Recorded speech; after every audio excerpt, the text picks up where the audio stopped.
பெரிய பையன் போய் கேக் வாங்கிட்டு வாங்கப்பா, அவன் கேக் சாப்பிட்ணும் போல இருக்குன்னு சொல்லி ஒரு 1/2 கிலோ கேக் வாங்கிட்டு வந்தாங்க.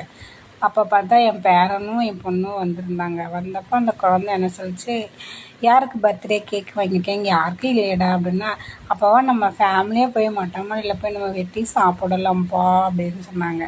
சரி வாங்க போய் சாப்பிட்லான்னு சொல்லிட்டு மொட்டை மாடிக்கு போய் நாங்கள் ஃபேமிலியாக போய் வெட்டிட்டு சாப்பிட்றோன்னா, அவள் நீ வெட்டுடா அப்படின்னு சொன்னால், நாங்கள் ஹாப்பி பர்த்டே பாடணுமா, இன்றைக்கி தான் யாருக்குமே ஹாப்பி பர்த்டே இல்லையே, நீங்கள் எதுக்கு பாடுறீங்க, இது வந்து ஃபேமிலி கேக்கு, நம்ம ஃபேமிலி பாட்டு தான் பாடணும் அப்படின்னு சொன்னான். சரி வா வெட்டு வா அப்படின்னு சொல்லி, இந்த குழந்தைக்கும் கூட தெரியுது நம்ம ஃபேமிலியாக போய் மேலே போய் வெட்டி ஜாலியாக நம்ம கேக் சாப்பிட்லாம் அப்படின்னு சொல்லி எங்களெல்லாம் கூட்டிகிட்டு போய் இந்த குழந்த கேக் வெட்டி நாங்கள் சாப்பிட்டோம். என்ஜாய்மெண்ட்டாக இருந்தது இந்த சண்டே.